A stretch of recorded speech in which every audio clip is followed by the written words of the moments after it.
Alrighty. It says here that recording has started, so let's start the recording. My name is Alexander2K, and I have over 6,000 hours playing Civilization 5. I know, it sounds like boasting, but it's really kind of sad when I say it out loud. You know? My point, though, is that I have some idea of what I'm talking about. Now, I just play the game in my way. I've never played it much harder than Prince, which is about halfway up the difficulty tree, and there are people who play it in super hard. And mostly what I try and do is gear the game away from nuclear war. I don't like nuclear war, and I'll tell you why. It's because I am obsessive compulsive, and I want to make everything be just so. I want the lands to be developed. I want all the things. I want them in the right order. And nuclear war is messy, man. They drop all and there's fallout everywhere, and it's a freaking mess, and it takes forever to clean up. So I don't care for it. So that's just me. That's my playstyle. But within that context, I claim to know what I'm doing. For settings, I've turned on quick combat and quick movement. It's kind of fun to watch the animations, but after a while, I just want to kill myself. The game takes forever to play, so why make it longer than it needs to be? Interface options, who cares? I do tell it to autosave every turn. So, and I will occasionally go back if it's just a huge thing. If it's like this thing that, oh my god, I didn't do the haha. I will go back. And so we're going to play as boring old Augustus Caesar. He's sort of my longtime favorite. And we'll play as, I think we'll just take the Pangaea. That's just one giant continent. There'll be some water. Basically what it is going to be a huge island. There probably won't be a landmass that goes to all the way. So it'll be surrounded by water. Sort of a huge Australia. That's what Pangaea is. Prince difficulty is pretty much right in the middle. There's 3 that are easier and 3 that are harder. For me, that's the right mix. Gameplay you can change. I don't think it makes that much difference. And when I feel like cheating, which I do today, I delete a person. So when you take one less person of this, it's a way of making the game easier because the AI is designed to build toward you. They will ignore perfectly good places to put in a city that have lots of luxury items nearby and fresh water and majestic mountains and all kinds of exciting stuff just to build a city that's closer to you. Because the AI is designed to surround you and pinch you. So by reducing them, I'm just sort of pushing everybody back a little bit. And then I'm starting, you can start in different time periods, but why? Who cares? I just start at the beginning. I start at the beginning of time and move. Well, they all have attributes. Very simple, which is one of the reasons I picked it. I'm also kind of a Roman history buff. But Roman, basically everything that has been built in the capital is quicker to build in another city. Why doesn't he shut up? Okay. That's what... Still talking. And she remains the envy of all lesser civilizations who have followed. Almighty Emperor, your people turn to you to once more reclaim the glory of Rome. Will you see to it that your empire rises again? I can probably call up this information anyway, but we'll have it right here. Can you build a civilization that will stand the test of time? I thought he'd never shut up. That actor, by the way, is no longer with us, and he just has a great voice. The game before this one was Civilization 4, and it had Leonard Nimoy as the voice actor for these things, and he was fantastic. I didn't think... And this guy wasn't as famous, but you might recognize his voice if you slow down and listen to it. As you might hear, he's a very distinctive voice, and he does a good job. He was a good actor. I really enjoyed his performances. Anyway, the big deal about Rome is that anything that's already built in the capital, you can build in a subsequent city for 25% less production cost. So, pretty handy. The ballista is a fairly useless early game unit, at least for me, because I'm not very aggressive in the early game. And the Legion is a great unit. If you have some iron, the game doesn't always have iron nearby. But if you do, it's a great unit because it's a strong frontline unit and it has the ability to build a road.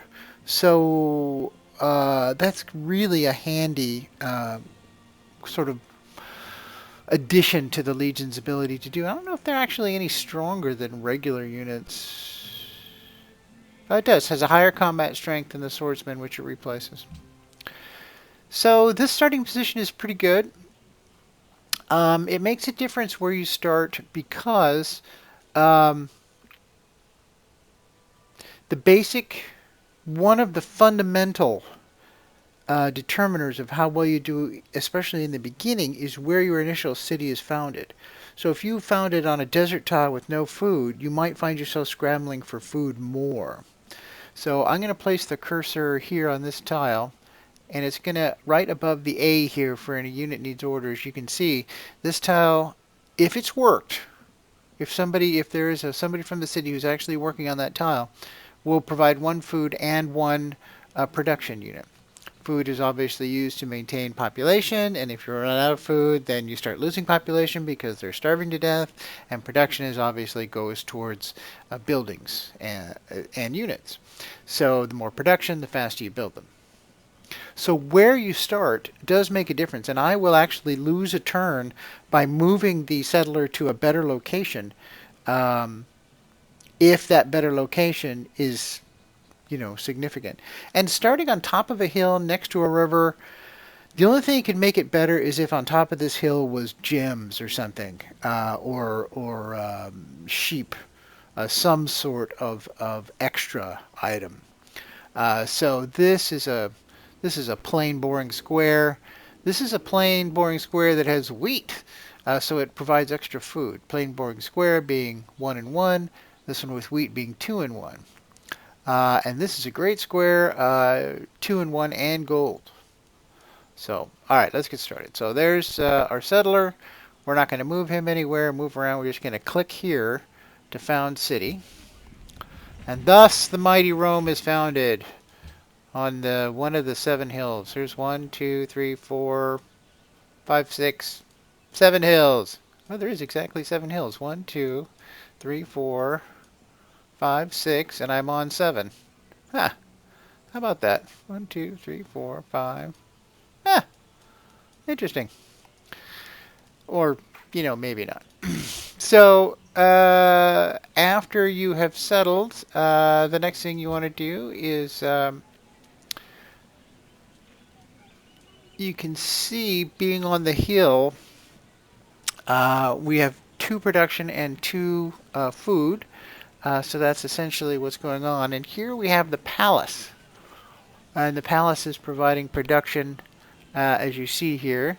If you look well, let me see if I can be more clear. This is our city. If I click here, this shows me the attributes of the city. This is how much production it has, how much food it's generating, how long until a new citizen is born, and so on and so forth. Don't worry about all that. And your fundamental building within the city is the palace. And in this case, the palace is providing all the things you see. It's providing 1 culture, some defense, some gold, science, and so on and so forth. So when you compare it to the 2, well, I guess 3, so you automatically get these, let's see, you automatically get 2 food here and 2 production here, and then you have 1 citizen in this city, and the citizen is working here, and you can see the little This is indicating that there is a citizen here. There's no citizen here. But if they did, we were here, this is what they would be making. But a citizen's here, they're getting 2 food and a production. So this is 1, 2, 3 production just to track. Here, we should be getting, well, the palace is giving us 2, the citizen's giving us 1 working here, and the palace is giving us another 3. So how many is that? 6. Production equals 6. It's like I can add. So that's pretty good. So you can tell your citizens to go different places. Like if I decide, normally you just leave it on default. I leave it on default focus, and I don't worry about it. Okay, so what I'm going to do now is choose what I want the city to do next. What do I want it to build?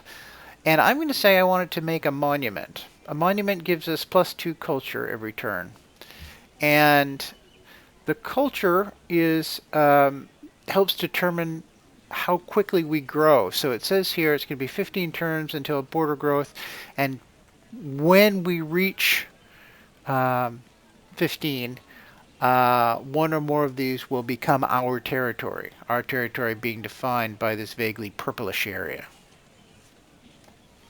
I also want to build, so in other words, by building the monument, I am promoting border growth. I'm not going to be attacked initially in the beginning here. I pushed away everybody else by removing 1 person. Okay, so we've told the city what to do, and now we're going to tell our 1 unit here what to do. And we moved him 2, and we're going to choose research here. Research is what it is that we are going to research. And what I'd like to do is research the ability to make a granary and the ability to make a shrine, which will lead to the ability to make a library, which will in turn lead to more science, because as you can see, there's lots of things here to research. If we started now, it would take us 2,744 turns. That number will reduce as time goes on because we'll be generating more science as time goes on. So right now, I'm going to say pottery, and we're working on that now. These are ones we could have taken. We could have taken archery, could have taken mining, and so on. But we're going to take archery. And these gray ones are ones we don't have. And once we've researched them, they'll turn this color. And that's our turn. And this part right here, where we just waited right there, the bigger the map and the more people that are in it, the more you have to wait. And if you have, because it just takes longer to process a turn. And if you have, the movement, so that you can actually see this guy, he's going to keep walking down the river here. I'm going to move him 1 step. If you have them actually walking, the AI, even if you don't see them, everything takes longer. And there's a ton of turns to get through. So that's really good. So we found some ruins, and if we can get there before somebody else does, we'll get a little bonus. It's kind of a throwback to a game called Warlords, but that's a whole other story. We're still researching pottery, and we're still getting 1 culture. Well, I'll show you. So here's the, this is the amount of stuff we're making in the city, and this is the amount of stuff overall. And the various things are that you have to keep track of are, this is how much science per turn I'm making. And you remember roughly in our first turn we needed almost 3,000 points. So we got a long way to go, right? At 4 per. And then, but that number will grow as our cities grow and so forth. This is how much gold we're making, +3. This is how much we have, and then +3 per turn. This represents trade routes and how many of them we have. This is how happy we are. This is contributing to something called a golden age. So 5 happiness per turn is getting there. As soon as we hit 500, we'll hit a golden age, and then we get bonuses to things like gold production and the amount of production in the city towards buildings and troops and things, and the amount of culture. This is the actual culture. We're getting 1 culture per turn. So it's been 2 turns, so we have 2 culture. This is the amount of tourism, which is a sort of subtle but effective way to attack other people. And this is the amount of faith we're generating. Faith contributes to things like, well, you'll see. Faith has a lot of uses. Okay, so we still have a guy here with 2 movement, and we're going to climb this hill. Thou shalt And remove we the got a weight from the science. bed of the cave. We automatically learned a new technology, and that is this one. Notice this one is now gold. So that's not one we have to research. We just got it for free. So hopefully we'll be able to find some more of those because it's really good. I think we'll go down this way and we'll come along the coast here with an eye towards maybe putting a city here on top of this sheep or on top of this sheep.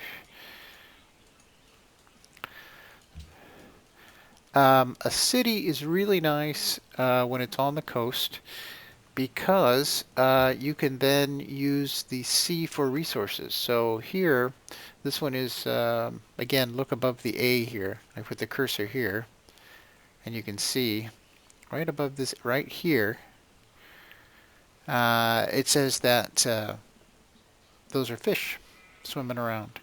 And you can put a, wait for it, fishing boat on there. Ooh, I found another ruin. That's very good. And the fishing boat will generate that food for you. It'll enable it to be worked. A worker, a citizen can't work there as effective. He can work there, but not as effectively as if there's a boat there. And if you add a couple of buildings, like a lighthouse, then it becomes a pretty powerful, pretty nice spot. You can also send out trading boats. Wait, did we see? Yes, yes. Let's go over there then. Oh, we finished our monument. So we need to pick another building. And these are the things we can build. I'm going to say scout.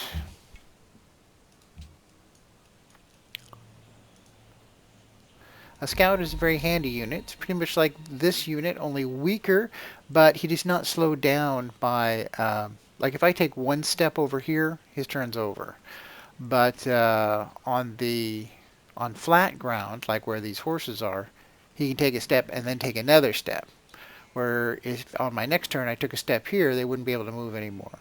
So if you're going over the hills, going through jungle or woods here, really slows people down. But with a scout, they whip right through woods and buildings and are very good for looking around.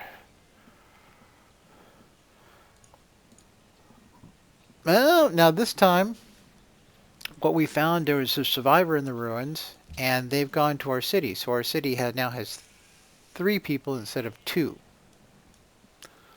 So, that's good, right? Sure. Totally good. Oh, now this looks very interesting. Look at this here. I think I know this building. This is Solomon's Mines, isn't it? Yes. Now, Solomon's Mines are handy places. Here's, this is the only one. Not all world wonders, what do they call this? It's not a world wonder, it's a,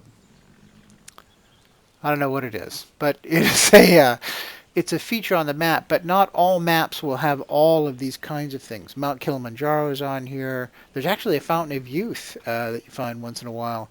But not all of them are present in every game. There's a big number of them, and you get some of them.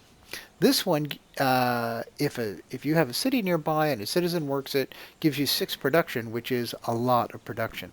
So we might send somebody over here to place a city maybe nearby to take advantage of that. And we finished our research. The last thing we researched was this pottery, so we're going to say writing next because I'm a big believer in research. I'm going to go ahead and finish here. So there's our man. he's going to come over and take over the scouting duties, and this fellow's going to come back here and guard the home base. And we'll build a shrine next. A shrine will give us, well, let's see. Yeah, a shrine gives us costs a gold piece to maintain, but provides faith. Here's our faith bar, and you'll see faith as it develops. But it's basically a currency like anything else. You can use it to buy things. So this one is heading back, and instead what I'm doing here is, instead of having him manually go, what I'm doing is I'm right clicking on Rome, and he's going to automatically move towards Rome. And you notice it decided where to go, not me. And in this case, um, most of the time, I would say 95% of the time, the path it chooses is pretty good. It doesn't get lost or wander around. It finds the straightest path. In fact, sometimes their path is better than mine. As actual walking around in this game can be a little bit confusing. One of the main concepts is well illustrated here. This is unknown area. This is terra incognita. We don't know what that is. We've never been there, don't know what it is. This shadowy area is places we've been, and we know that it's there, and it's mapped, so to speak, but we don't know what's going on there. In theory, there could be a horde of barbarians standing in each of these shadowed areas waiting to attack us. We couldn't see them because they are not in an area we could see. This well-lit area means that it's within sight of something. So here's the city. The city can see this and this. The only reason that these tiles are visible is because the border's nearby. So, okay. So I'm going to finish the turn here, and what you're going to see is the troop move after I adopt a policy. So these are social policies, and this, as you recall, we built the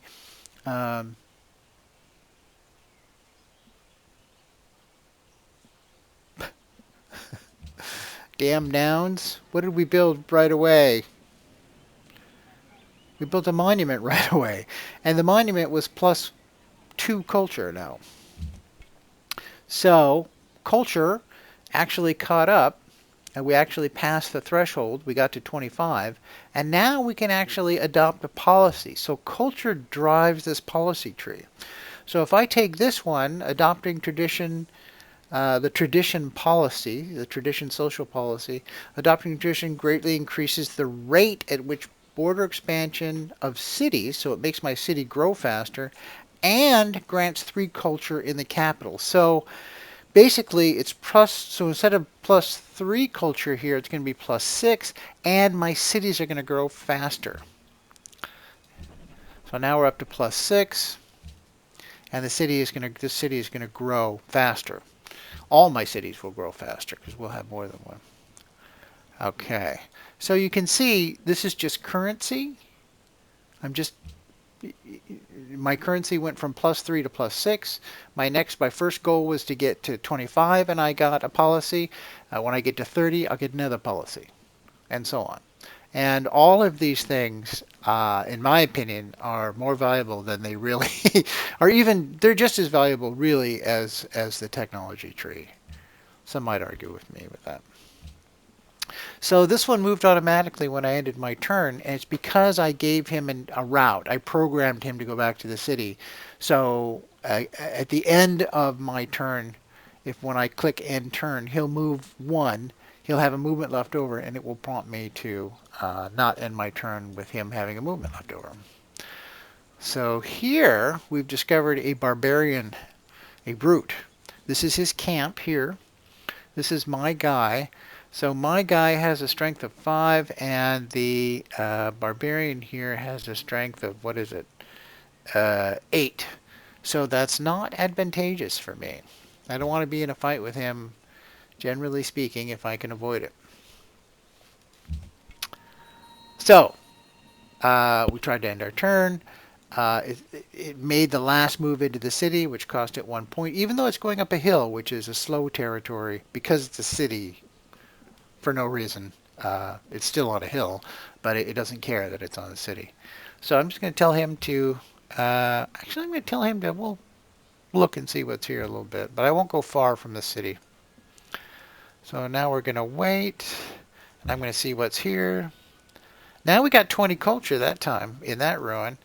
So that's really good. That pushed us over. That got us all the way up to 30. So we're going to get another policy point. And I'm going to move back here and up here. Okay. We'll see what happens with the...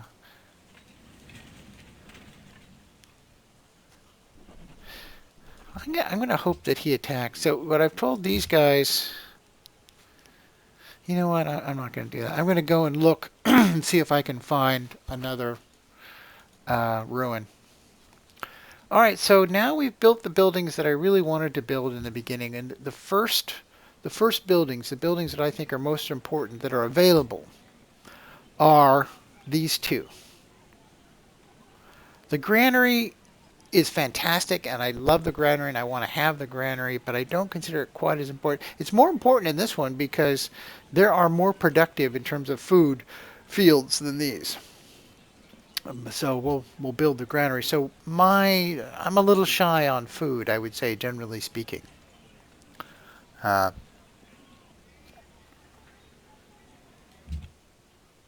okay. So we get another policy. So I'm going to take the liberty policy. Again, people would have a ton of different things to say about how to do this. This is how I do it. Here I took tradition because I wanted to bump the culture. I want to get the culture going, and I want to get the science going also. Science takes a little bit longer than the culture. But this one gave me 3 culture per turn, and is very good. So this one also gives me culture per turn, another 1 culture per turn. It also unlocks the building of a building called the pyramids, which is really good. And I like these things in here. This gives me a worker right away. This reduces the amount of time it takes to build a building. This actually gives me another settler. I like this tree. So now we're up from 6 to 7. Not as much of a bump as last time, but we like this tree, and that gives us a bump, so we're taking that. And we pass our turn. And let's see. Here's the thing about these ruins. Sometimes, many times, most of the time, they're near one of these barbarian outposts. I think the game is basically trying to say, oh, well, okay, maybe I'll give you a freebie, but you have to get by barbarians to get to it. So I might put a city right here. Okay, so let's see what's in this one. Now, this is a really good one. This is in exactly this situation. This is what you hope for. This is what I hope for when I build the scout. So what this ruin did was give my unit equips itself with advanced weapons found in the ruins. And essentially what that is it's a promotion. So it's gone from a scout that has this feature, ignores terrain cost, and has a high amount of sight, to an archer that ignores terrain cost and has a high amount of sight. That is this right now at this point in the game, this is probably the most powerful unit in the game, believe it or not. Because it's got a huge amount of sight, because it ignores terrain, it can move quickly across the map, and because it can attack at range. So I could stand up here and take pot shots at this thing, and if they came for me, I could run away. And I would run away faster than they could chase me. So that was a terrific outcome. It's what you hope for. So we're going to keep exploring. What do you think? Should I pop through here next time or try and go around the mountain range? I don't know. I'm going to take another step up here. Oh, yeah, look. So we've actually uncovered this, and So now we are actually surrounded here. There's one down here. There's one here. We have not actually seen this, though, if you follow me. That's not revealed. I mean, I know it's there because I stood far enough away that I kind of half saw it, but this has been uncovered. And that means that they're aggressive and they're going to come for me now. So I am going to, well, we'll see. We got to pick another. Okay, so I've taken writing. So now I can build a library or the Great Library, which in fact gives me a library. It gives you a free technology, provides a free library, and contains 2 slots for great works in writing, which contributes to the thing that I'm going to take archery next because it's important to build up troops. If you look here,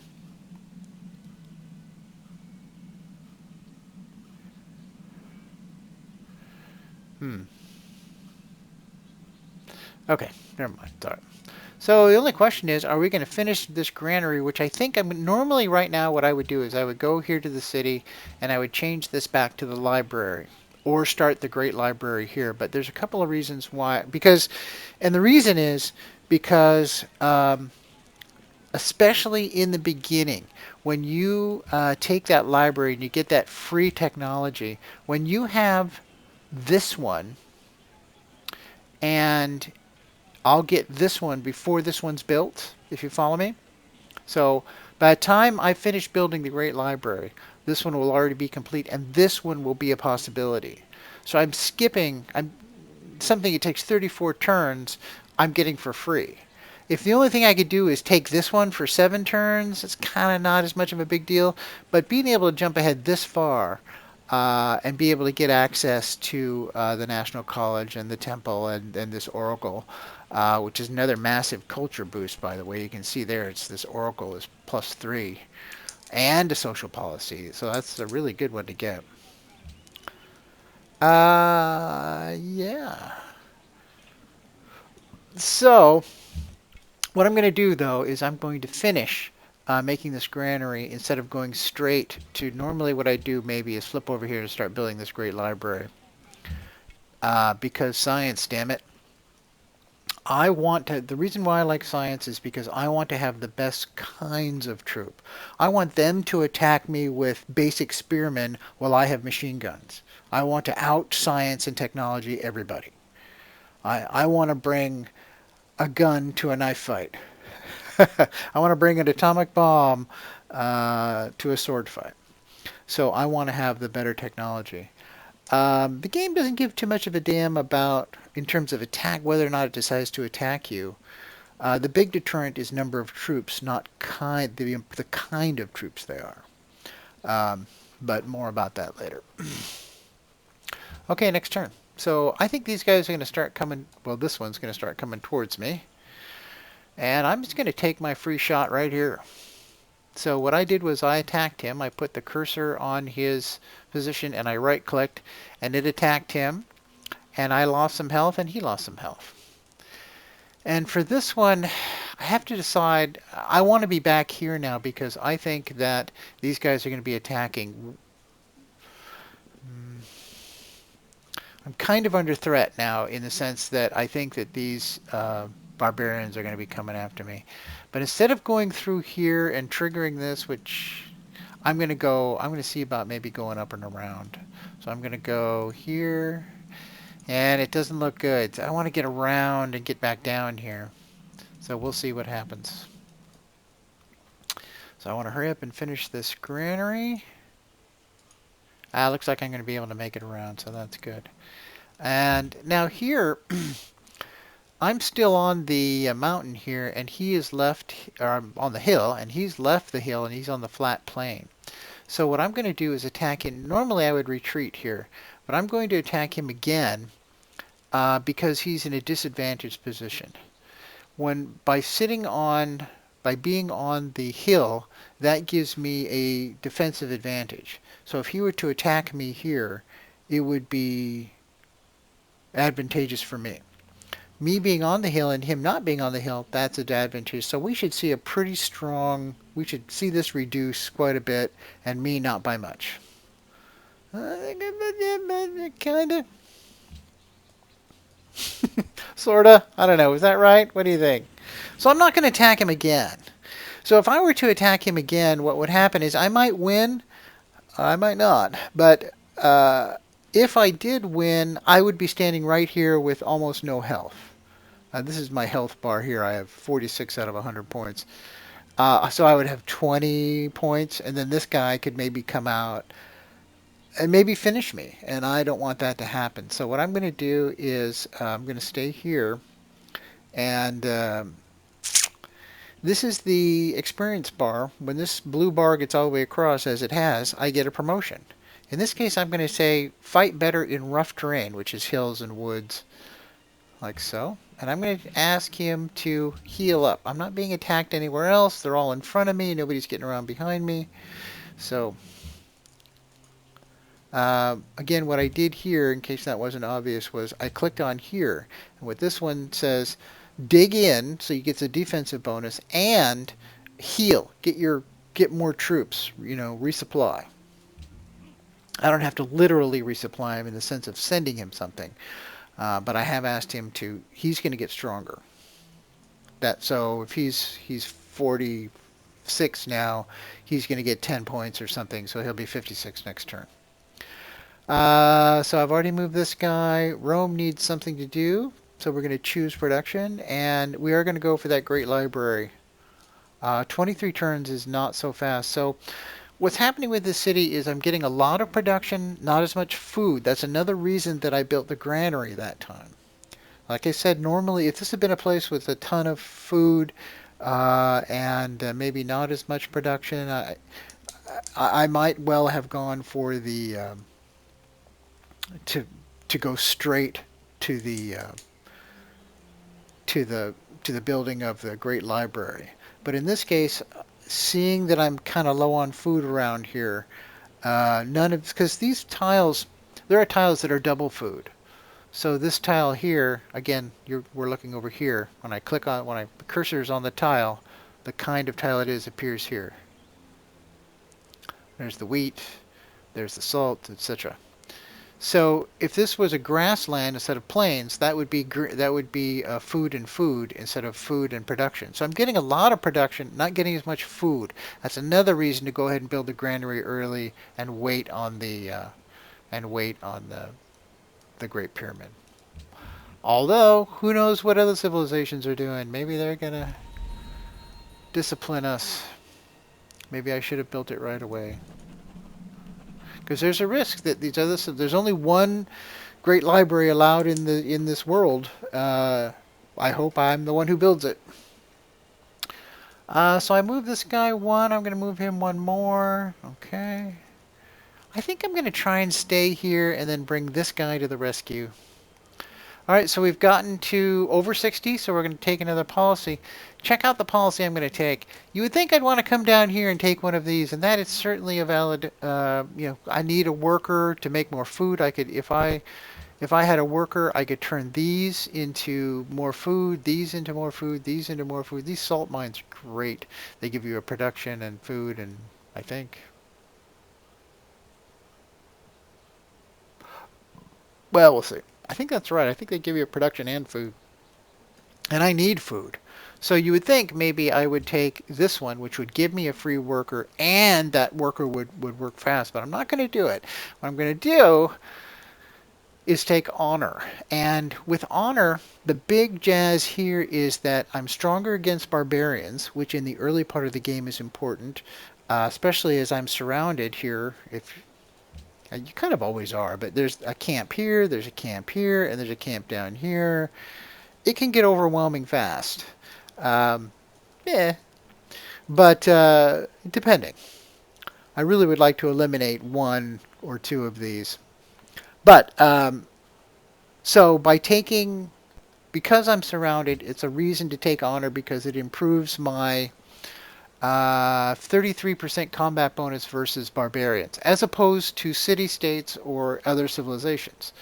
So that's good. And the other thing, the clincher on this, that really makes it worthwhile, is that you gain culture. That's this stuff here. You gain culture every time you kill a barbarian unit. which is, you know. Um, so I'm going to do it. Yes, I do. So one of the things that it does, in addition to that, is it tells you when there is a barbarian camp nearby.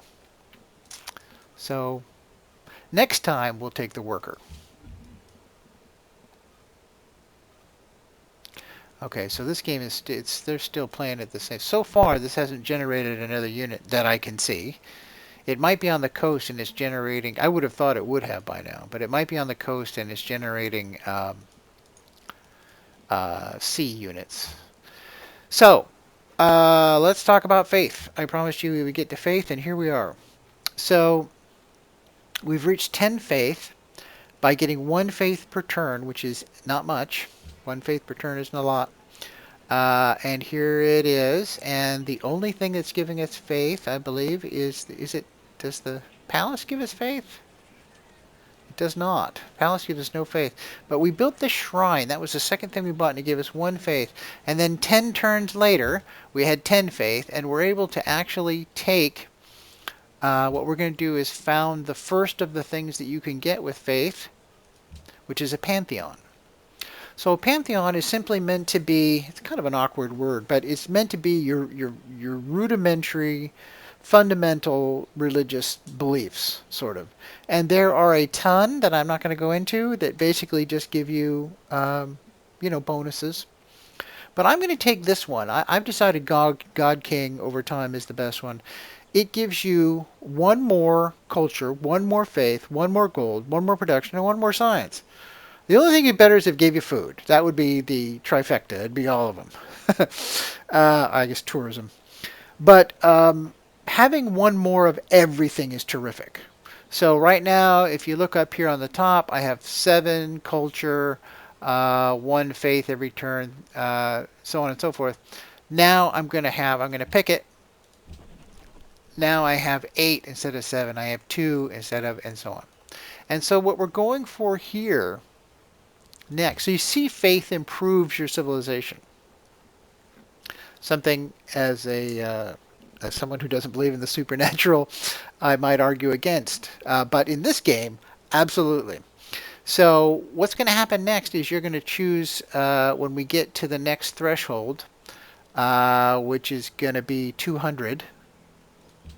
Then we're going to pick an actual religion. We won't just have a pantheon. We're going to pick Christianity or, various kinds of. They're mostly Abrahamic religions. So, for example, they have Christianity, but they also have Orthodox Christianity. There's Orthodox Christianity. They have Protestantism. They have Catholicism. They have Judaism. They have Islam. All religions of Abraham. And but they also have Shinto, Buddhism, uh, Zoroastrianism. I think that's how you say that.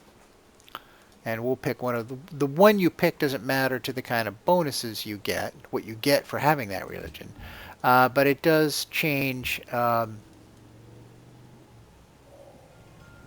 it doesn't matter. It doesn't change anything. It doesn't matter what you call it. Doesn't matter which religion you take. So here my guy. So here's my guy. So my guy has gotten from here to over around here really quickly. If he had to take 1 step instead of 2 all the way around here, he wouldn't be here yet. But he is. So we're going to here the archer. It says he has movement strength and he has a ranged attack. This indicates the ranged attack strength of the unit. Blah blah blah blah blah. It doesn't say, but he's actually can attack from 2 away. By the way, this game, if you don't learn anything from this video, this game has an excellent Wikipedia built right into it. So we're on, this is the wiki, I guess it's the Civilopedia for the archer, and it tells you what does it cost, if you're going to buy it with faith, how much does it cost with faith, what kind of a combat, what's his strength, his range, so that's his defense, this is his offense, he can only do ranged offense, and that he can attack from 2 away as opposed to 3 away. 2 to 3 is a huge difference. How far away they can attack from is a huge difference. I personally like to play with with troops that attack from afar. That I'm not Other players like to build melee troops and just throw them out. Just build cheap melee troops and just hammer away. And if they die, they die. But I like highly promoted, highly skilled ranged troops, which reaches its pinnacle when I build bombers. So this is telling us that it can attack from 2 away. And you can get here every time by, you click on it and then down here, so here's my warrior. So if I go down here and right click on this down here on his portrait, here I find out about the warrior. How much does it cost in production or faith? Is it a melee or a ranged unit or a naval unit or an air unit? What is his combat defense? How far can he move? And so on. What is his upgrade? That's often something I do. What is he upgrade to? Anyway, this is a ranged unit, and was my former scout. So I'm going to right click now. You can use this. This is a left click, and then if I put the cursor here and I left again, then but that's one more click that I need to make. As I will show you, I can just put the cursor, if he's selected here, then I can put the cursor on the troop and then right click and they'll do their ranged attack. That's a right click. You know, maybe I'll turn the animations on just so you can have, just because it's a good visual. Options, single player. I'll turn on the movement. In the beginning of the game, it's not too bad. You can see the animations to get a better idea of what we're looking at here. Okay, so it's time to choose another research. We've finished researching archery, and what we're going to do here is research the calendar. So we're going to have calendar in 8 terms, and calendar is a pretty good one because it gives you Stonehenge, and Stonehenge gives you 5 faith. And in this game, I like messing around with faith. I think it gives you good bonuses, basically in the form of buildings that you can buy with faith. And hopefully I'll be able to show you that, you know, it goes well and I can show you the great stuff. But this particular one will also enable stoneworks, which I won't be able to use, and you will be able to construct a plantation, which we won't. Well, we'll use it here on the incense, actually. We'll build a plantation right here. But stoneworks, you need, well, you use stoneworks, you would use it here on this stone. Stone and quarries, marble, use stoneworks. Is that right? No, I'm tripping. Stoneworks are buildings that if you have developed and are working those things, we'll get to that. That's improvements. Okay, so we're trying to put this one down. So we'll go to our next turn. Now you see the movement has slowed down a bit. So America here has a scout. He's out checking us out. So we're just going to move here. We're going to move this guy. Let's see, we're going to move this guy here. And we're going to leave this one here. We're going to wait a turn. So, oh, well, that turned out to be like a really good move. So, if this archer were here, if this one were standing here, I would not be able to attack that position, because they would not be able to shoot over, around, or through this hill and this and these woods. In fact, if this warrior were not here, I wouldn't even know what was going on there. So we're going to move this one up 1. Yeah, I think this barbarian camp has been producing raiding boats out here. And we're going to take this one and we're just going to attack right here. There's the ranged attack. And we're going to take our next turn. So we're going to try and get rid of that camp. So he moved up 1 and then stopped. And he stopped basically because being right next to these troops slows you down. It's called area of control. And so we're just going to take advantage of this and attack him again. So now he's pretty much done for. You might even die just attacking, just on the defense for the archers. So what I'm going to do is see if I can finish him with these troops.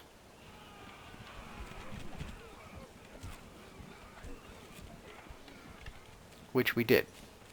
Now you notice with him off the hill, we can no longer see how it's shaded? Remember when we talked about this is it could be anything here, don't know. Don't know what's here. We know what's here, we've mapped it, but we don't have eyes on it. We can't see it. Even though we know it's there, we can't see it.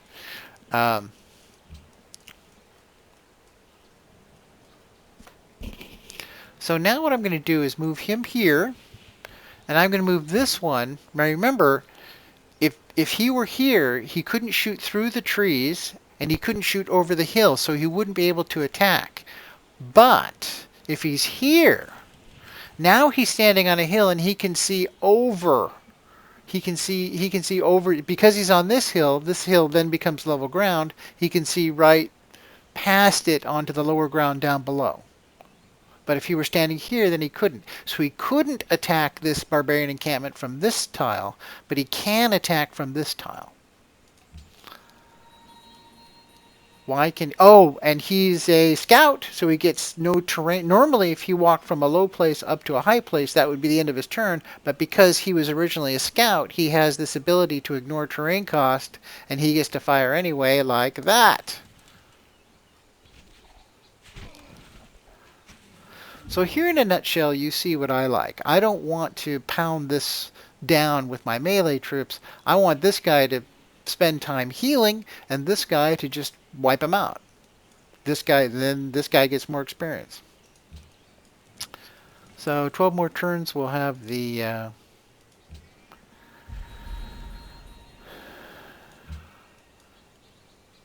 the disadvantage... See, if I had already taken Liberty and I took Honor here, if I hadn't taken Honor, I could have had I would have had by now this guy to make my things better, which we are going to get to. So I'm going to attack again, and while I'm wearing him down to the nub, I'm going to heal up my warrior troop there and take another turn.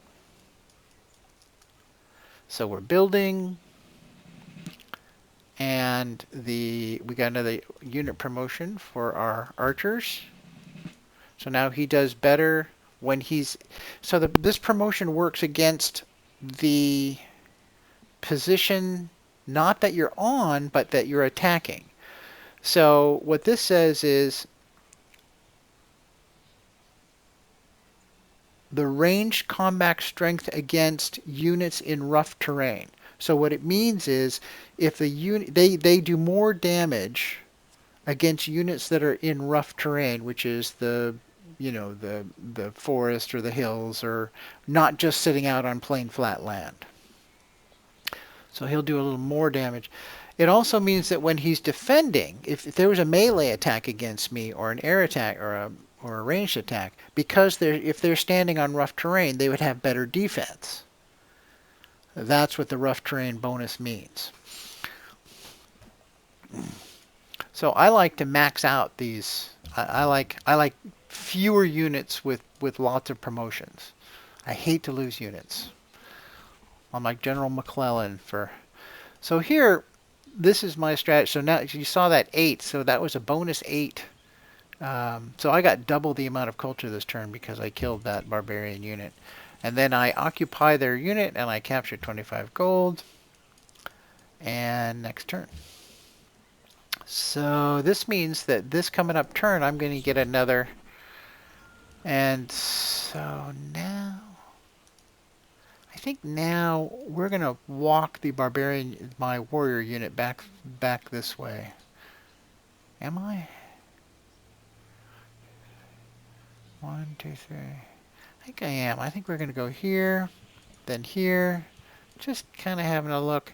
And this unit, I think we're just going to walk it on back and see maybe about attacking this base over here. So, now I have these 3. This is my first 3 social picks. And now what I'm going to do is I'm going to take this one. Citizenship basically means that when workers, the amount of time it takes for a worker to build something is improved. So it takes less time for a worker to build something, as opposed to the city building something. So our city is building this great library. Workers do not contribute to that in any way, although obviously they would in real life, but that's just not what they do. We're taking production from the city to build things within the city, including workers if I wanted to build one. So I'm going to take it. So this has given me a free worker. That's this guy. And it's also made it so that the workers accomplish their tasks 25% faster. So I got a worker and they're building faster. And what I want to do is first thing I'm going to do is make more food. So I'm going to build here on this unit, and what it's going to do is it's going to increase the food output here from 3, I believe, to 4. Because we are fundamentally shy on food. This is great production ground. It can give me a lot of production, but not enough food. So we're going to build this one, then this one. We're going to take this one maybe, then this one, then these tiles by the river. Okay, so so now I finished the calendar, and the next thing we're going to build is this Stonehenge. Now I want to know, the most important thing to me is to know where this iron is on the map. Now, if I can get this in 11 turns, then what I'm going to get is it's going to show me where iron is on the map, and I want to know where the iron is. One of the things that would be great is if there is some iron around here, because there could be here, but I don't know about it.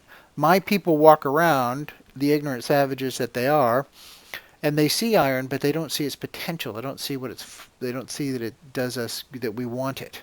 One of the things I could do if I had iron and I had this particular iron working, then I could create this Legion. And the Legion is a unit that is better than the regular unit, which is this one. What is this? 17 combat strength, and this unit has a mere 14. That's a 3-point advantage is what I'm talking about. But the big deal is that he can also make roads. Let's see, where does it list that? Strong Fernlight unit, or the has a higher combat strength, which it replaces. Unique is replacing sort of Legion can also construct roads and forts and is the only non-worker unit able to do so.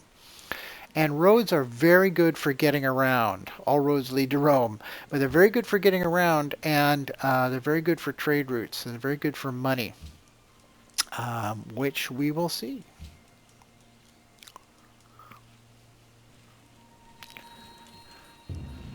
Okay, so in this case, what I'm going to do, so I very likely this unit has come from here. I'm going to guess that it has.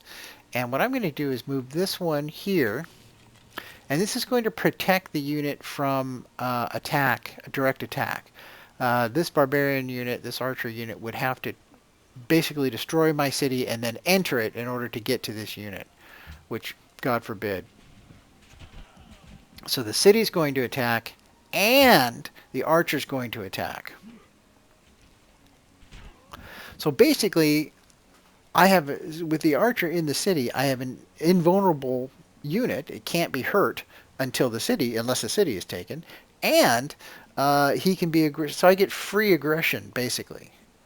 And that is something I like. Whereas if I had an archer in the city, if I had this melee unit in the city, I could attack if they were close enough, but I would take damage. Where here, I just get free hits. Which is why ranged units are great in the beginning of the game. Stick them in cities. Basically, if you have one... Oh, see, do I need another? Yeah, okay, so I think what I can do is I'm going to move one here and then one here and finish them. That's right. So I got my XP, so I'm pushing my XP bar here to get another promotion, and then I also got some culture towards our next culture item. Alright, so I'm going to move here, and I'm going to move that guy into the city next turn. I think here, we're going to find out what's happening here. And we'll step up here. Now I could make another step onto this next hill. Normally this would kill my movement because, but this is the scout that was promoted, so he is ignoring terrain costs. And I could move here, but he couldn't attack or do anything. This would be his last turn because he only gets 2. So I'm going to wait. And what this does, it just says don't do anything. I could tell him to dig in, but I was going to say wait right there. And we're going to move this guy here. Take our next turn. Almost done with our first wonder. First world wonder. Okay, so now I'm going to move this guy here. And you see he still has 1 movement left, and I'm going to use that to attack. This is basically, again, an ideal situation for another reason why I loved range units. Again, people disagree with me. People will play this game in a different way. People, for example, you could say, "Well, you idiot! If you didn't build the Great Library for all the production you've devoted to it, you could have had 2 zillion melee units," which is true. And I could just, throw these melee units against this thing and take them. But I am going to have the Great Pyramid or the Great Library. And in this particular case, this is almost as good as being in a city. You can't cross unless you're a scout and you have this, you ignore terrain costs. You can't cross a river without stopping. Okay, so if this guy were to attack me, normally he'd have 2 moves. He could move 1 and then attack me. But he cannot do that because he has to cross the river. That will stop him. You see, so I'm basically getting free hits on this guy, which to me, that's Sun Tzu's Art of War as I understand it. Maximize your advantages, minimize your disadvantages. The truth is, when there's only 1 barbarian, they rarely leave the camp. So we're going to put this guy, I think, here. And this guy's finished it. Yeah, so this one was 3, and the workers made it 4. It's actually, that's how it's supposed to look. So it's a little graphical glitch. So by putting him here, he's gotten he's turned that into a 4. You can see why this is an obsessive compulsive game. I figure out a strategy how I want it to go, and then I push all the guys into the right places. It makes my obsessive compulsive gene just throb. I love it. And you see how tailored it has changed and it's been made better. I'm taking the world and I'm making it better. Yeah. So instead of going over to this one though, I think over here, I think what's going to happen is, since we researched mining already, and this is salt, and the thing you do with a salt mine is create a mine. So this is going to make us +1 food and +1 production. And it's going to provide a happiness bonus. It's going to make these kind of resources with this salt. This is a food resource. This is, they call it a luxury resource. This is a luxury resource, which means that if you do this, you get a material bonus in the sense of you get more food, or more if it's a hill. I could build a mine here, but this one actually, because it's a luxury resource, if you develop it, you get happiness too. So this is, you can see that right here. So right there it says if it's improved, you don't even have to work it, just improve it. You don't have to have a citizen on it, but if it's improved, which is what we're doing, we're putting a mine here, it's +4 happiness. And I'm going to get the food, and I'm going to get the gold. So the net result is that this square is going to give me, let's see, 2 food and 2 gold and 1 production. So this tile is going to produce 5 different bonuses for my city. This tile produces 5 different ones. You get the idea. Okay. Money's good. Good to have money. So this is how much overall I have. You see my happiness is suffering, so doing this is a good idea. And when it comes time to figure out where to plant my next city, which is when I'm going to stop this endless tutorial, we are going to put the city someplace that has something nearby to recommend it. Hopefully, I kind of want to put one here. Sorta, kinda. Oh, well, I guess I get one of those, and I'd get the horses, and I'd get the stone. But this is really what I'm after. I want this one. It's not too far away, is it? 1, 2, 3, 4, 5. It's 6 tiles away. Can I put it here? Maybe. That'd be 3 tiles to get to here.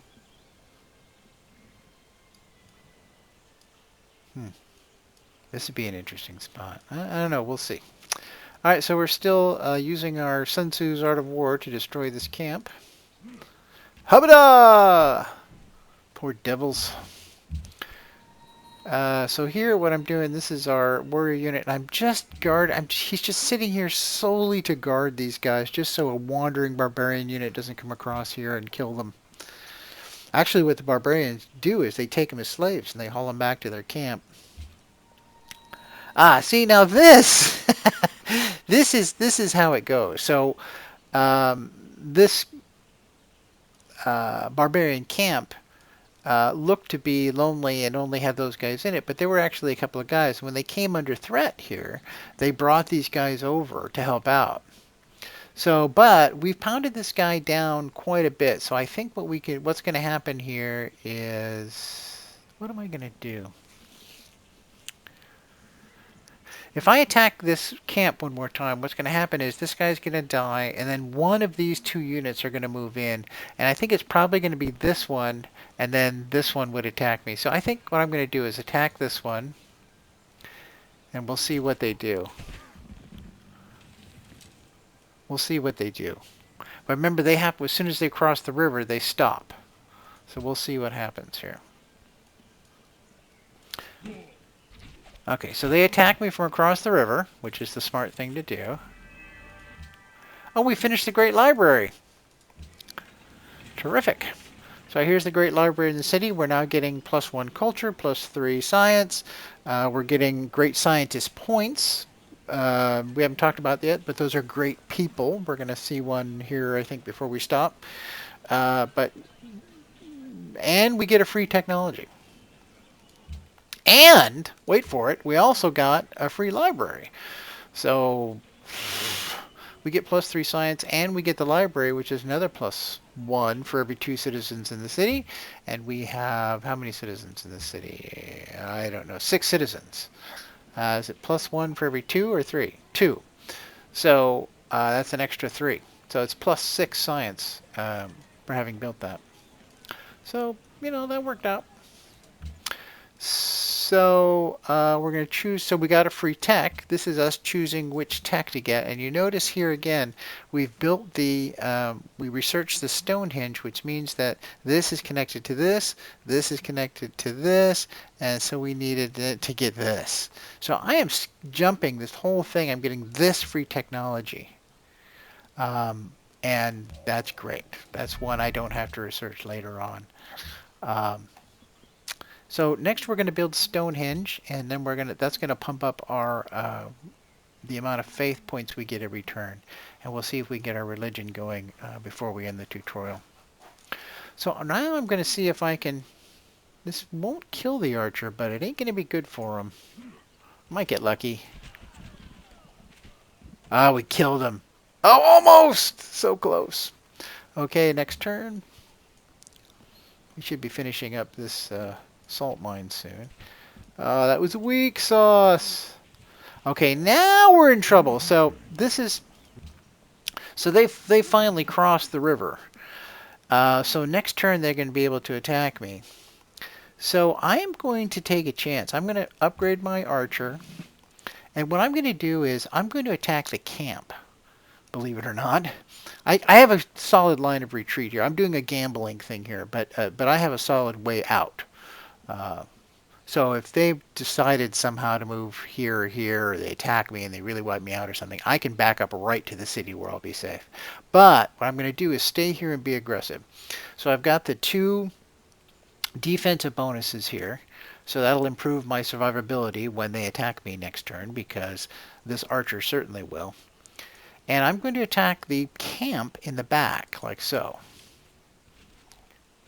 And the reason I'm doing this is because the AI doesn't like to leave a vacant camp. So one of these two units, one of these two barbarian units, I believe, is going to go and fill in that camp. It's just the way the AI works. Empty camp, somebody moves into it, that's it. So unless he's got a third guy to move in there, which I guess he might, one of these two is going to retreat. And let's see. So we got our free. So the next thing we're going to do, I think, oh, we finished researching the iron. So now we want to get the live. So we're going to do this. We're going to be able to build walls, build the Great Pyramids, and so on.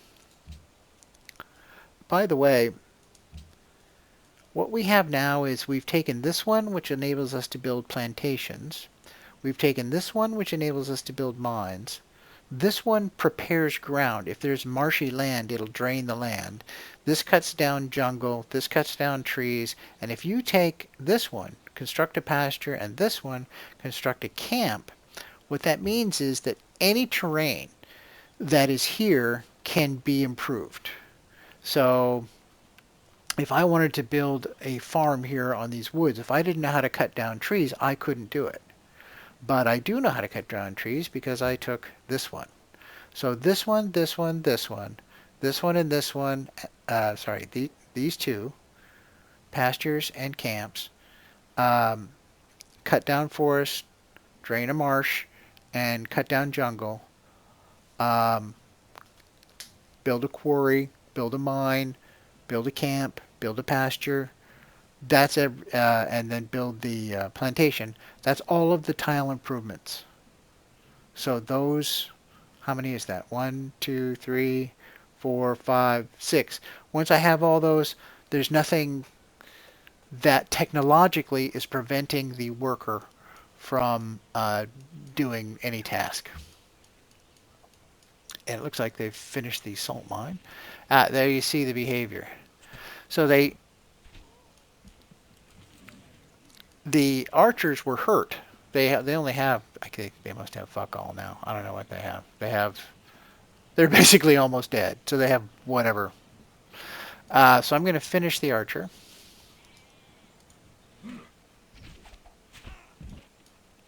And we're right back where we started. But I've cleaned out his reserves. Okay, I think what we're going to do is this. We're going to move here, and then here, and then... You know what? I'm going to move up here, and then here. So next turn we're going to do this, then this one, then this. Then I think we're just going to walk around. And we probably should have done the... it doesn't matter. So what's happened here is we have met one of the other civilizations, in this case the Maya. So we're waiting, and so they've defensed up, and we're just going to shoot them anyway. Because remember, these guys have 2 bonuses to attacking into rough terrain. Their fort basically meaning it's rough terrain. In fact, you can see, well, right here, when I rest the cursor on their camp, you're going to see the bonuses. So if you look down and it estimates my ranged attack there, I just went, so not till next turn. But they have a fortification bonus of plus 20. Now they're on flat ground, but that fortification, my ability to attack into rough terrain, which is, oh well, I'm wrong about that, aren't I? But I do have a bonus versus barbarians of 73%, so, okay. You get the idea. Alright, so we're going to make more food.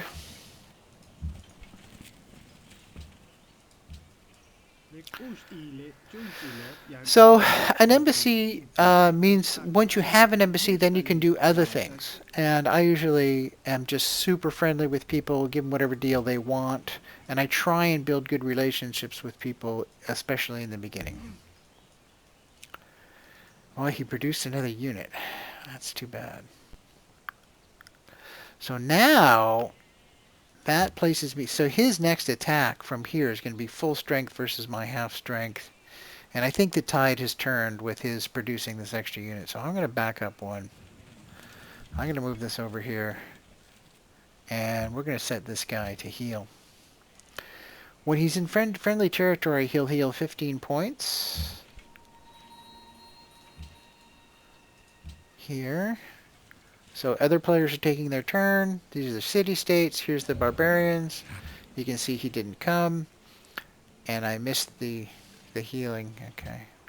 We'll choose another research. So for the research, what I'm going to do is finish up. So I have all of the worker abilities, except for this one. Now, after this one, I'm going to have all the worker abilities. Well, I guess except for the... Well, I guess that's not true, because there's roads and there's... but... Okay. So how much is... Oh, he healed 20 points. So, well, that's good. So he's wandering around down below. Oh, now that was just... That's... You barbarian sons of bitches.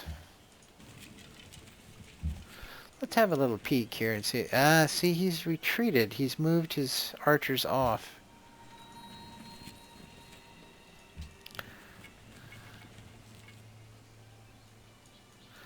So we are going to see if we can finish this invading barbarian unit. Finish him! No. So what the first thing he did was sort of sack my mine here, which gave him some health back, and he may sack this farm as well. So next I'm going to build a road, and then this mine here.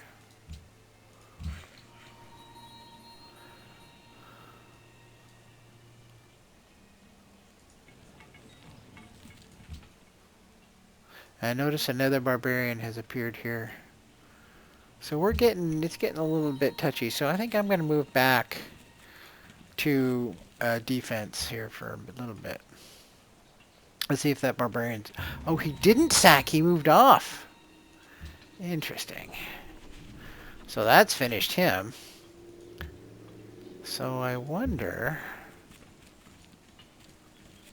if I can just, quick like a bunny, hop over here. The social policy I'm picking here well, it's basically just a stepping stone to getting a free settler. But this one gives me +1 in every city and increases every city's ability to construct buildings, as opposed to wonders. So I'm building a wonder here with Stonehenge, not the same thing as a building. So we're going to move this one here, attack. See if we can get this camp out of the way here. There's an archer wandering around here somewhere.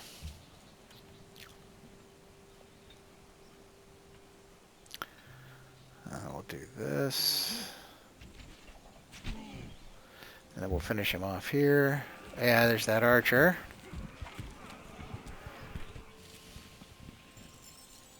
So this guy's going to get it from there. Hey, there's some stone. Oh, and there's stone. Oh, that's good. So we'll be able to turn this guy into a legionnaire. That's very good. That's sexy. We like that. 1, 2. You know what I might do? 1, 2, 3, 4, 5. I might put a city right there. Maybe. You know what? We're going to have to take... I think we can just move in here.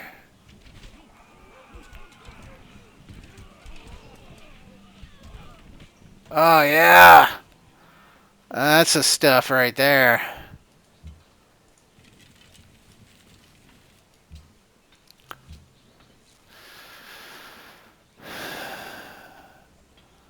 So the next thing I want to be able to build is... I think we're going to do this one. We're going to get Colosseums and archers. And then next time, we're going to go straight across over there. Okay. So what we're going to do now is move here and here. We'll move this one over here to repair this mine. And we'll back out here and take our promotion.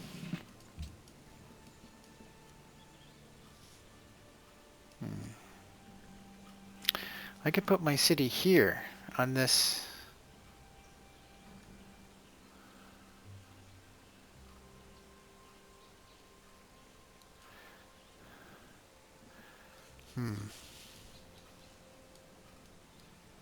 I'm not, I don't know. Here. Here for, oh, he did sack this. Bastard. I didn't see that. I guess I missed it.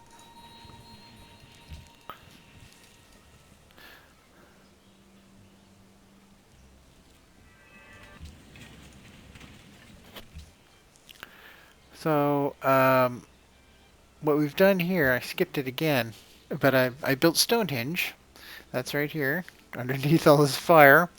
And Stonehenge is great. It's now +5. So we bumped up our, we need 200 to get our first prophet, and the prophet is what enables we consume him.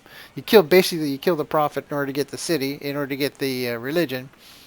And we made a huge jump. So we had 2, now we have 7. So if you want to have it's good to get that one. So I'm going to go for the whole thing, and I'm going to take the last one, which is this pyramids here. And we're going to play defense for another turn. And I think with the rebuilding here, and then I'm going to do this one for I'm going to repair, and then I'm going to do this one and that one. And I'm going to purchase for 200 gold an archer.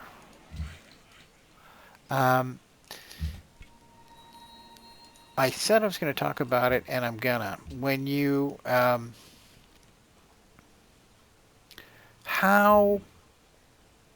basically you need a minimum of 3 cities in addition to your first city, your home city, your capital, in order to, could you do it with less? I guess you could do it with less. It depends, but at least 3.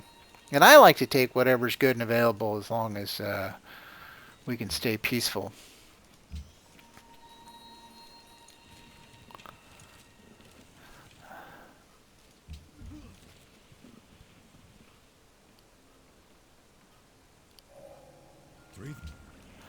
And one of the things that keeps the peace is how many troops you have. The AI tracks. So I just gotten this one. I noticed I bought that 200. This is an upgraded archer.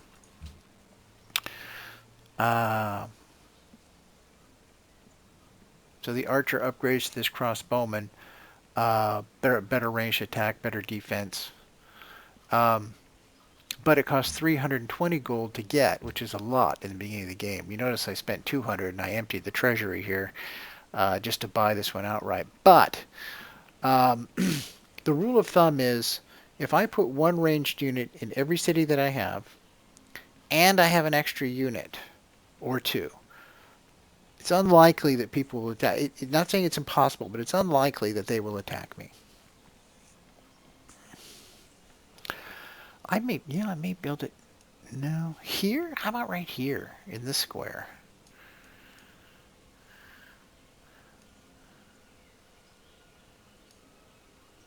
Yeah, I may build it here after all. 2, 3, 4, 5. I could put one here maybe. Kind of embarrassed for choice here. There's lots of good choices.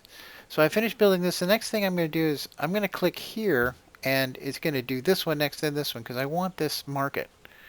Because you can see my income has dropped a great deal. I'm perilously close to not having enough money. Which is one reason why my next move is going to be to move over here. And we're going to put this one over to cover. And maybe put this one back on offense against barbarians. I am absolutely spoiled for choice here.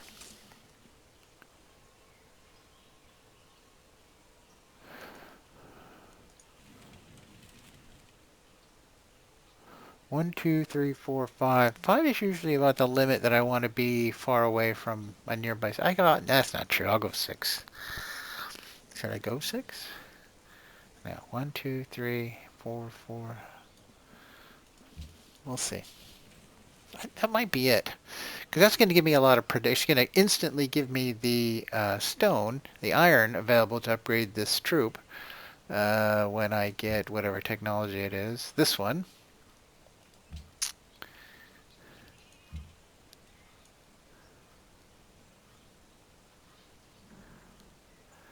Yeah, we'll see. So I'm going to go here because what's going to happen is the first one you get, well, it's going to be the income. So this one is giving me +1 gold. This one is going to give me +2 gold when it's improved. So I'm trying to build up this number here. There are serious penalties to A, not having enough money, B, not having enough happiness, and, well, those are the ones that really hurt. They take away your science if you don't take care of it. So it's, look what I spy with my little eye.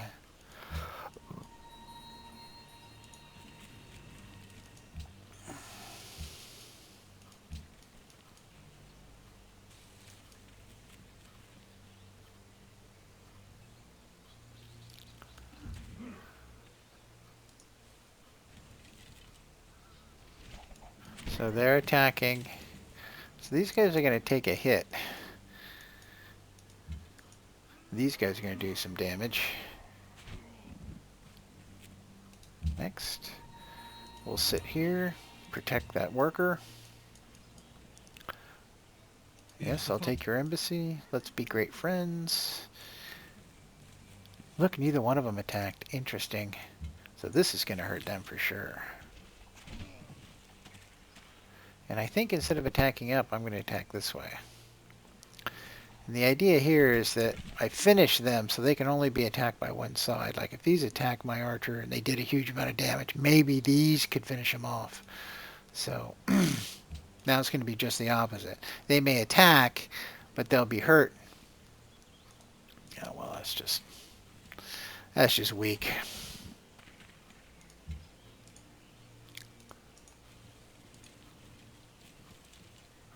So when we get our next, so bonus to 8 more. When we get our to 255, we're going to get a settler. I think I'm going to put him here.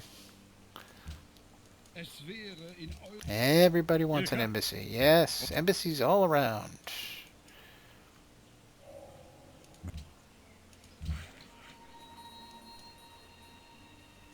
So here what's happened is we have consumed all of the bonus resources. This is bonus food, this is bonus money and food, and this one is bonus gold.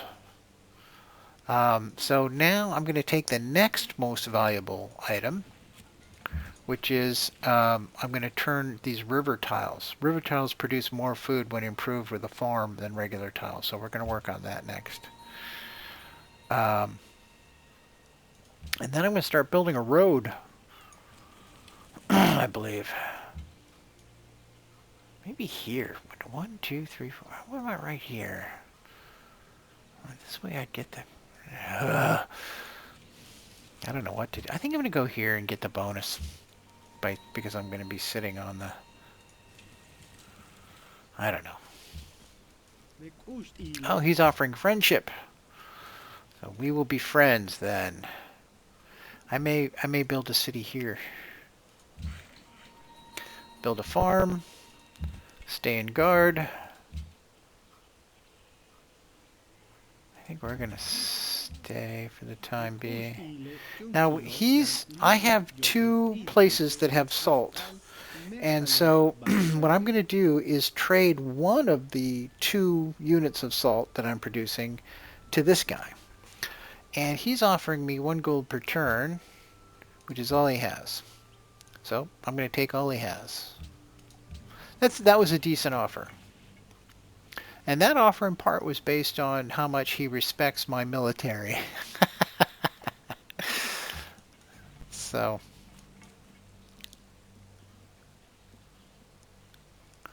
okay. We're almost there. 255, 9 per. We're going to get another city soon. Now, I skipped by it again. I keep meaning to leave those wonders up when they show up, but I'm so used to just clicking off them. So we built this one. We built the pyramids, and they should be visible. There they are. And the pyramids, culture point, but maybe even more importantly is an engineering point. And they have given us a second 25% improvement in how quickly workers produce things.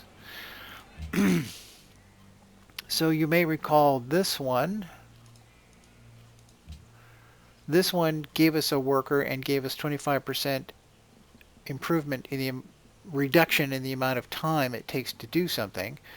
So the pyramids have given us another 25%. So essentially, by manipulating culture, taking the right culture trees and building the pyramids, I have reduced the amount of time it takes workers to build something, and I've produced 3 of them. And so what's happening here is I have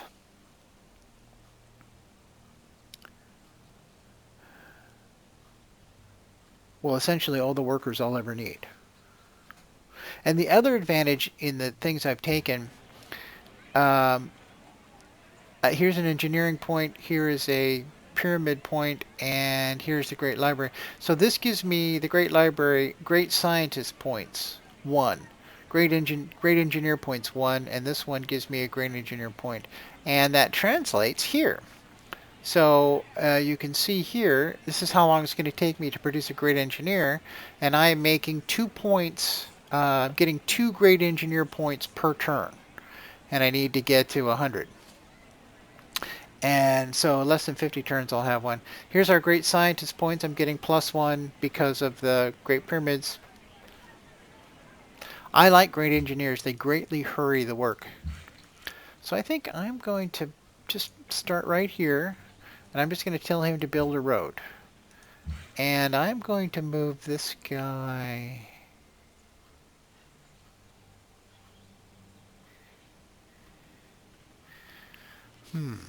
Where am I going to move this guy?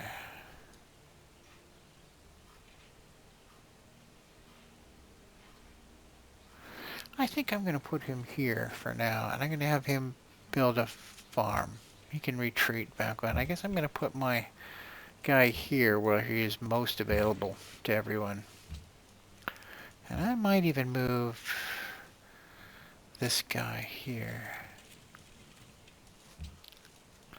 And Rome, I'm going to stop building these things, and I'm going to start building a Colosseum. I'm going to build a watermill. That's going to improve my food production. Watermill, if you're next to a city, you can make a watermill. And the watermill must be next to a river. And it produces food and production. Kind of expensive, but food and production bonuses are good. So this unit, this warrior has a movement of 2, and 2 away is my worker, so I'm going to protect him, and I'm going to move the archer up and attack, like so. And we're going to continue building our road over to here, and I think we're going to put our city here. Okay.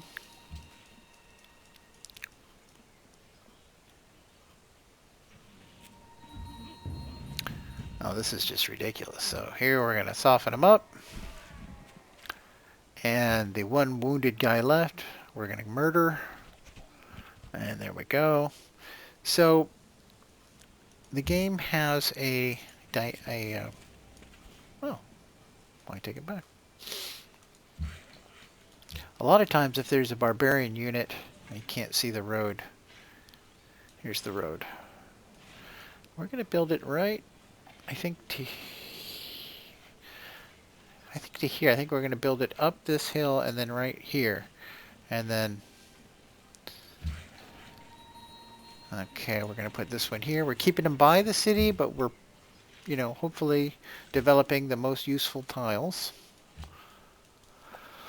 The city can Oh, here it is. He did stop. So when there's a barbarian nearby, the workers stop, and the idea is if the if the worker is in danger of being captured or enslaved or taken by the barbarians, by stopping the worker, it forces you to look at the worker before you end your turn. Now I've already dealt with the problem, but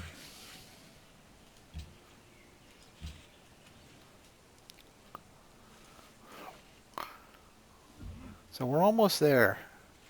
And the next turn we're going to have a settler. And we're going to have him building. Is he done with the road already?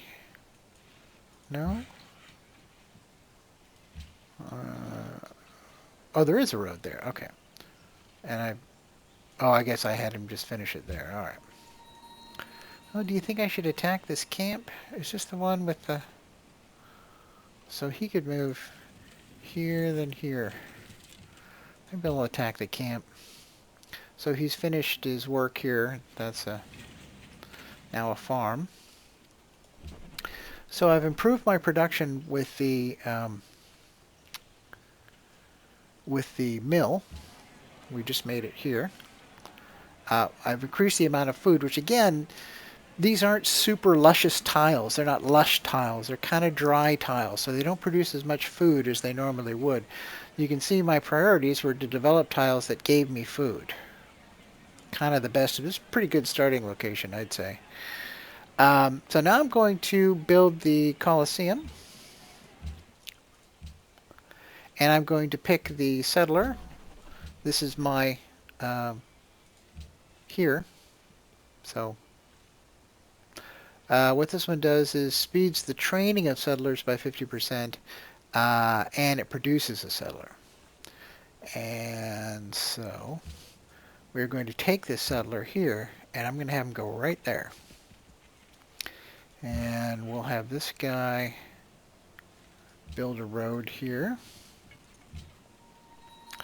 And this is the one that isn't stopped by terrain, so we're going to move him one and then attack here.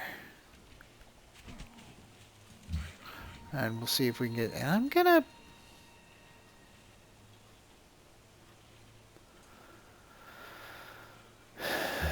gonna move him up one more. I'm gonna try and build this farm even though those barbarians are nearby. A little bit risky.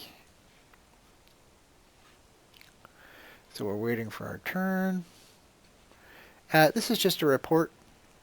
So I've built 3 wonders, they built fuck all. So we're building a farm there. I'm attacking the camp. We're going to move our guys here. Our next turn. There's our currency. So we just finished up researching that currency, so we're going to pick another technology to research. In this case, I'm going to finish up the last of the basic buildings.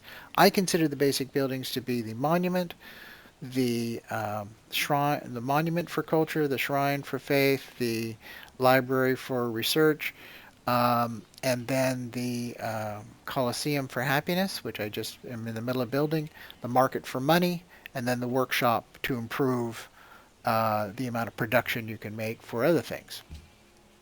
And that is what I've done here.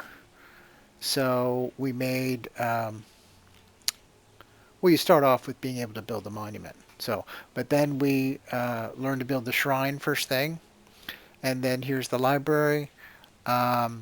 Here's the Colosseum, some damn where to go here. Here's the market for you build it, you get more money, and then here's going to be the. This is our next project. We just finished this. Now we're going to make this. We're going to learn how to do these other. This will also get me the Legion, which is an upgrade I plan on taking.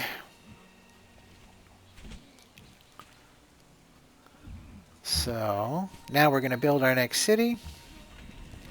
So you can see so I've built on the iron, and so up here I now have the iron as a resource. And I also have horses. Oh, I traded for the horses. And if you look at the production of this city, it's sitting on flat land instead of on a hill, and yet I have more production, and that production is provided to me because I built on the iron. The iron represents production points. So I get the iron resource, and I get, because it's built on, the city's built on that resource, I get the production. So this would be akin, well, you'll see it when I build a mine here on this iron. I'm going to get, it's going to be a hugely productive mine. It's going to produce a lot of, it's going to make a lot of production. The mine's going to produce a lot of production, yeah. So founding a city on top of a resource is not the worst idea. That's a resource I don't have to do anything about producing. I get it anyway, and I get the value for it anyway. It's all right. So I'm going to go ahead and do the same thing I did before, which is start with a monument. But I'm going to do something else here, which is I'm going to show a queue, and I'm going to add to the queue, and I'm going to say, build the shrine, build the library, build the Colosseum, build the market. See the basic cities, or the basic buildings? If I had the workshop, I'd put that in the queue too.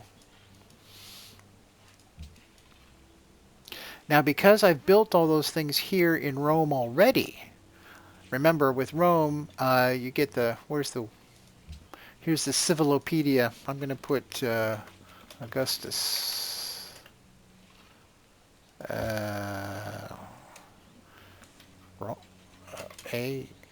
Augustus? Is that it? There he is. Augustus gets 25%. That's the leader of my civilization. He gets 25% production towards any buildings that are already in the capital. So I've already built this one, this one, this one, and I'm going to have the Colosseum built soon, I think, 3 turns. And the next one's going to be the market. And these are the ones I'm going to be building here, so I'm maximizing the bonus.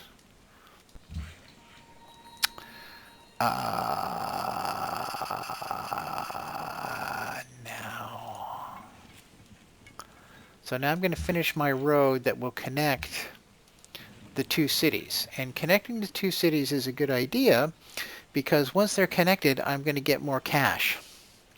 And you can see at this point in the game, I'm a little low on cash, and my next building is going to be the market. But you see I'm low on cash.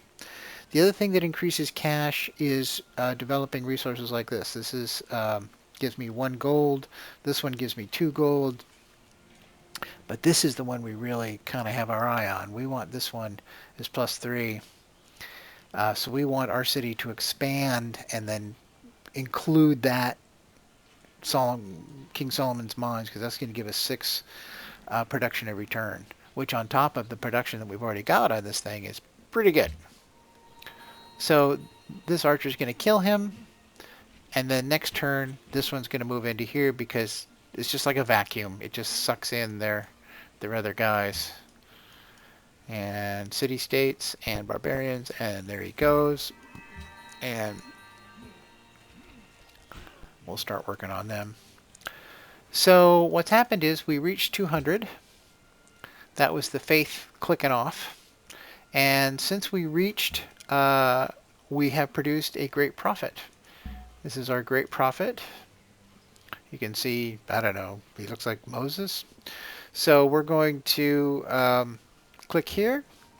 And now we get to found the religion. And Rome is the mother of Catholicism. So I'm going to pick Catholicism.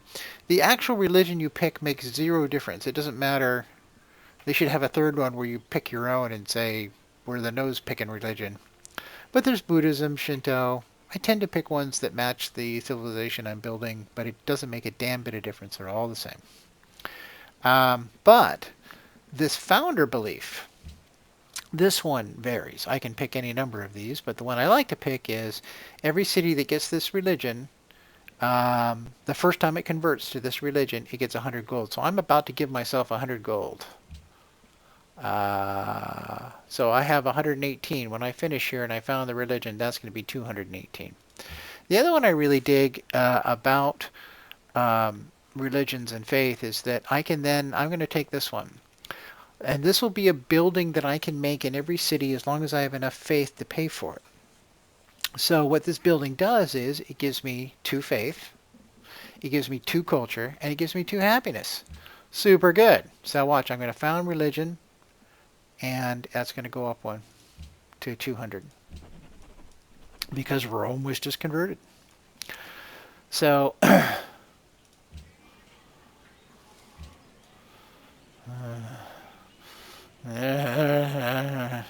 this is buying a tile. So you click on the city, and then you click on buy a tile. And for cash, you can just buy territory nearby. And if I had enough cash, which I don't think I do, I would. I really want that tile. All right. I think we're going to move this one over here. Are we? Nah, we'll have them build that one. And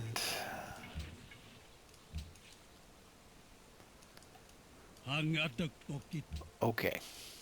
We've met a new friend.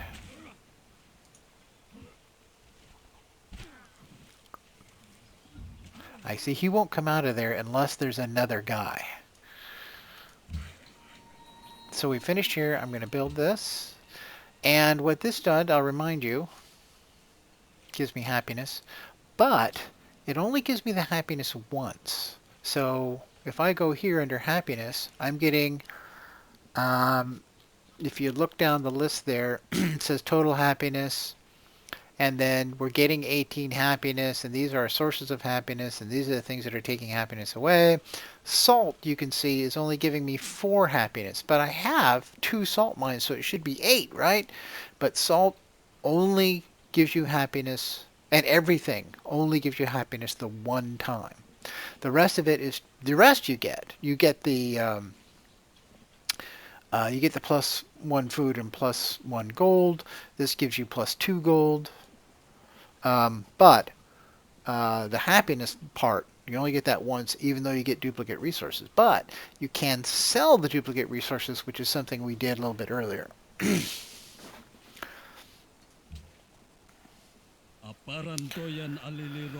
All right.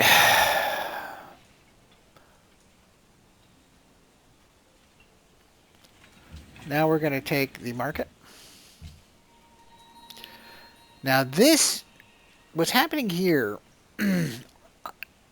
I'm not going to be able to finish off this unit here. It's predicting, if you look here, I have my archers selected. When I put it on here, it shows me what the fight is likely going to be. It won't necessarily go this way. It might go more against me or more for me, but it's estimating that maybe they won't die if I attack them. If they were going to die when I attack them, I felt confident about it, then I would attack them, they would die, and then because empty camps are a vacuum, the other axemen would just come in. But if I don't finish them, then that axeman is going to feel like they're at liberty to move, and so they may come down here and attack me or what have you. So I'm going to retreat 1. Now I'm 2 away, so they can't attack me this turn. So we'll wait here, and this one,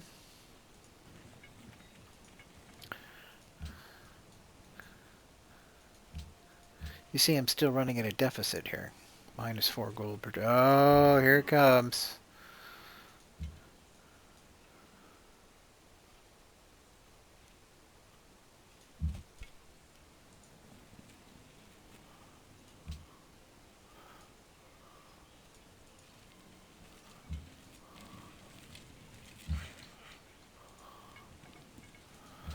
So we are going into defense mode a bit here. I think we'll start with this one.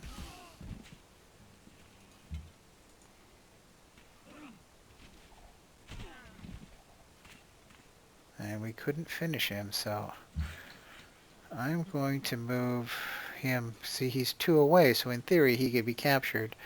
I'm going to move him over here.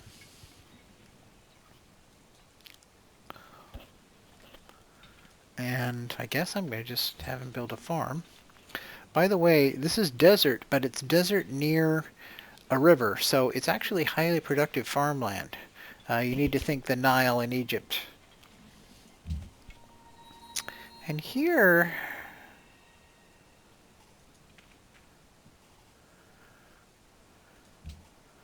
I think I'm going to go here. And then I'm going to have these guys chop down this forest. Let's see what happens. So he's going to go here next. And he moved in, and you see what he did was he pillaged my farm, my mine, and improved, he got some of his health back. Which is what this guy's going to try and do.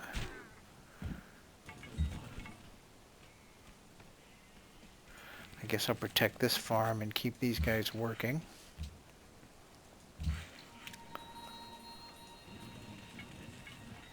Next turn. Ah, getting exciting over there.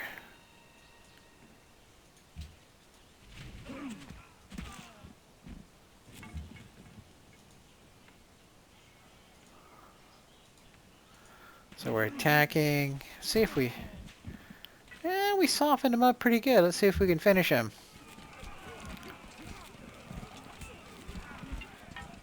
Oh, you know what? These guys are due for a promotion, aren't they? Didn't I get the... Yeah. Oh, no, not yet. I gotta get this one, then this one. Then... Okay. I like having legions. I think we're gonna move over here and just repair this mine. And we'll have this worker. So we're making a pasture for those horses. Great Wall is one I like to build. 1, 2, 3. And we're repairing. And can we build? I do like to build a Great Wall. The nice thing about the Great Wall is two things. The main thing about the Great Wall is that enemy units must expend an extra movement point inside the territory. And it builds a free wall in the city where you've built it. So what that's going to mean is when an enemy unit enters my territory, if they have a movement of 2, then they only have a movement of 1. If they have a movement of 3, then they only have a movement of 2. Horses can move farther. So it really slows down the attacks. And remember, I like to be behind fortifications and attack as they come in. So that when they go slow and I've got archers, they just get pounded while they come in. So for me, in particular, as a ranged guy, it's very helpful to have the Great Wall. The other thing that's nice about it is that it gives you another engineering point. That's these guys. So this one's giving me one engineering point, one engineering point. So I'm getting 2 engineering points per turn. This would give me a 3rd engineering point. And great engineers are basically awesome. They contribute. They basically just mean you can finish something in a minute. You just use them up, and then they finish whatever project you're working on right away. And I may show you how that works. So here, I think we're going to cross the river and go for this wheat here, get that cleaned up. Here, we're just going to heal up a bit, and I think this one we're going to see if we can finish up that. Now that we've withstood the attack, this guy's going to go repair things. Next turn. What I'd like to be doing really is building another military unit. If I had more money, I might consider buying one outright. So we're going to repair this one because we're trying to bring our finances back. We're going to move. This one has the free movement on rough terrain. Blunder. I blundered into that. Should I move back or attack? I'm going to attack. I get the defensive bonuses because I've got the rough terrain business. So let's see how that works out. So he's going to attack me here. Next turn.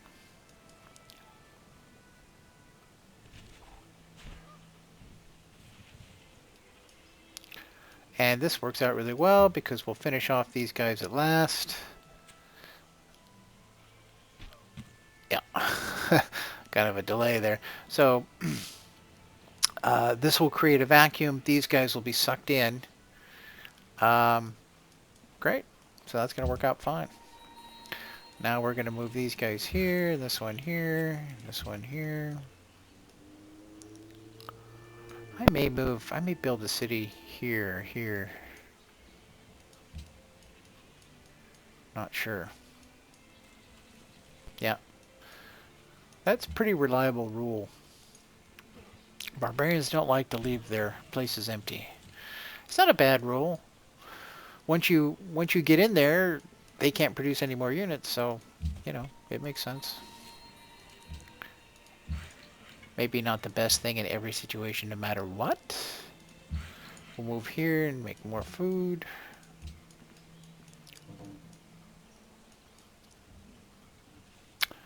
And here comes my third. I think we're going to try and defend these guys with this one. These are going to move over here, I think. We're going to stay here and keep attacking. I think we can finish these guys off. And maybe we can pull these guys in to help. One. You get to move farther when you're on a road. It's another advantage to having a road. Kind of risky moving over there. Let's see what he does. Ooh, he's already been beaten up a little. Oh, he backed off. Interesting. Well, we'll move back over here then. And let's keep pressing here. So unless he produces another unit, I think we're going to get in there in this turn.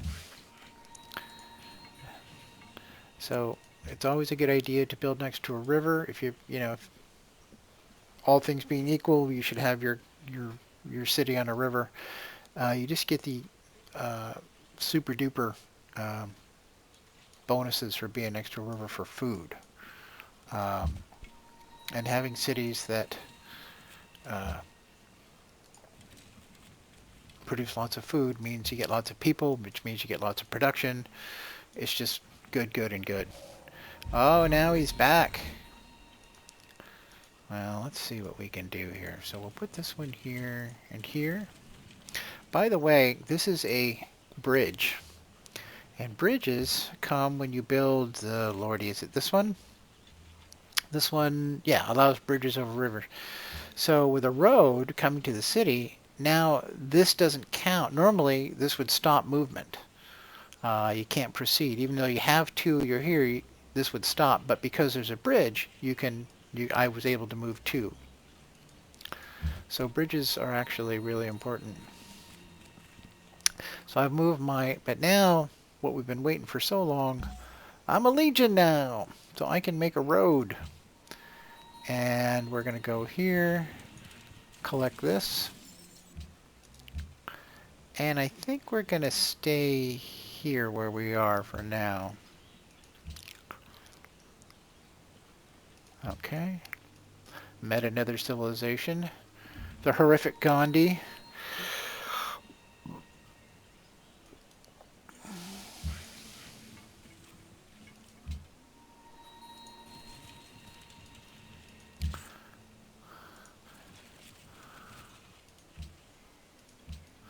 Yeah, I think we might put something right here. Well, that guy is you just can't quite decide what to do, can he?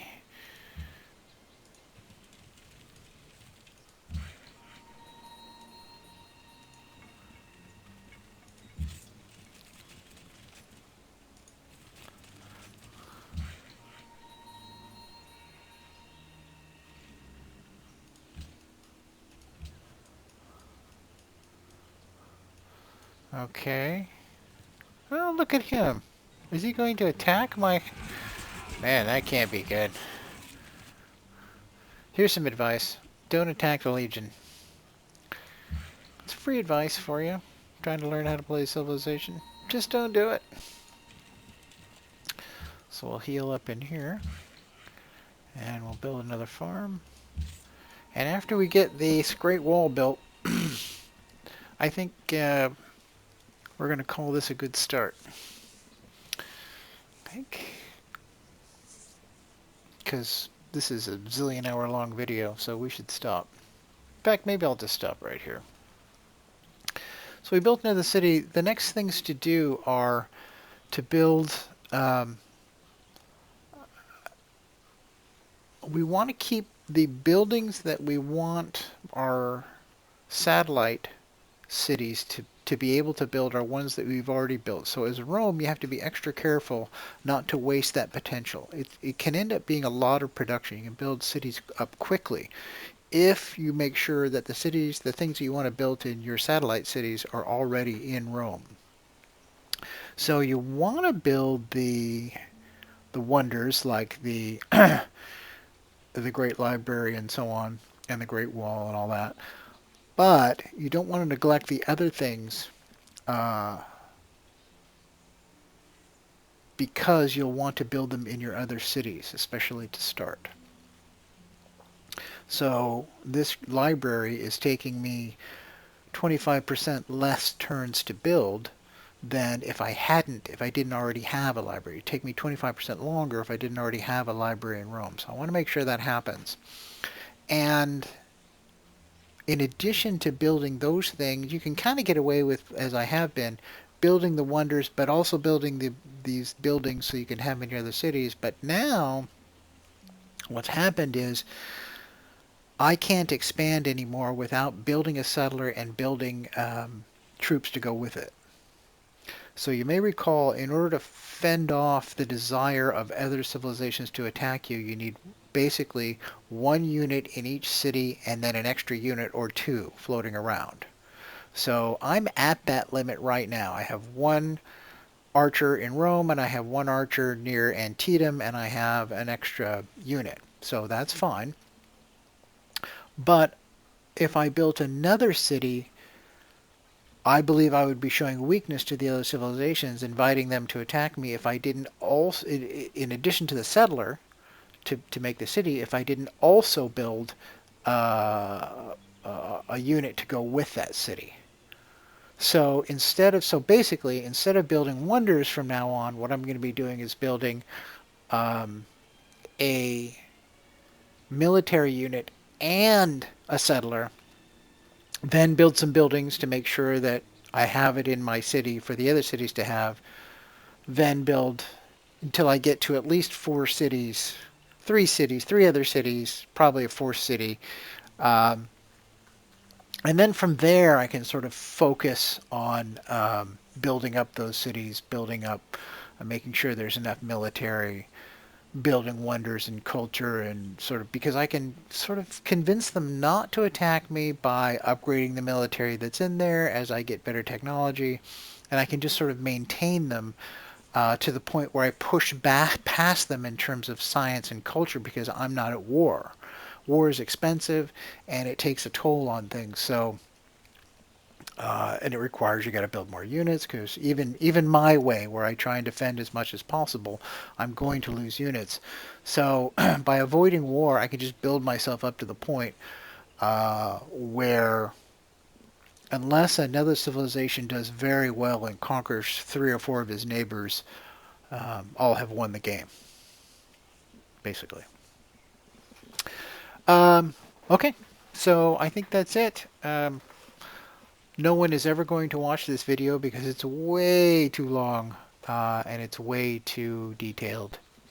But if you sat through this whole thing, bonus points for you. And I hope it helped.